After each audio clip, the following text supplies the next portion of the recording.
పెద్దశంకరంపేట మాసాన్పల్లి అంజనాద్రి క్షేత్రం నుండి శనివారం కిషోర పంతులు ఆధ్వర్యంలో చేపట్టిన మహాపాదయాత్రకు పెద్దశంకరంపేటలో రామాలయం వద్ద ఘన స్వాగతం పలికారు. మాసాన్పల్లి అంజనాద్రి క్షేత్రం నుండి ప్రారంభమైన మహాపాదయాత్రలో శ్రీరాముడు హనుమాన్ విగ్రహాలతో పెద్దశంకరంపేట పట్టణపుర వీధుల గుండా ఊరేగింపుగా రామాలయానికి చేరుకున్నారు. పేట రామాలయంలో భక్తులు అధిక సంఖ్యలో ప్రత్యేక భజనలు, స్వామివారికి ప్రత్యేక పూజలు నిర్వహించారు.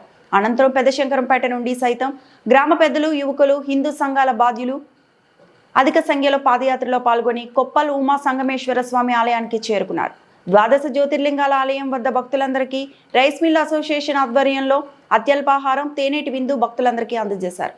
ఈ కార్యక్రమంలో మాజీ ఎమ్మెల్యేలు భూపాల్ రెడ్డి, మోచి గంగారం, రామాలయ కమిటీ అధ్యక్షుడు గుజ్జరి కనకరాజు, గ్రామ పెద్దలు, హిందూ సంఘాల బాధ్యులు జంగం శ్రీనివాస్, మురళీ పంతులు, సుభాష్ గౌడ్, కందుకూరి రవీందర్, శ్రావణ్ కుమార్, సంతోష్ కుమార్, సతీష్ గౌడ్, రవివర్మ, సురేష్, అధిక సంఖ్యలో యువకులు, అధిక సంఖ్యలో హిందూ సంఘాల బాధ్యులు పాల్గొన్నారు.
Bye.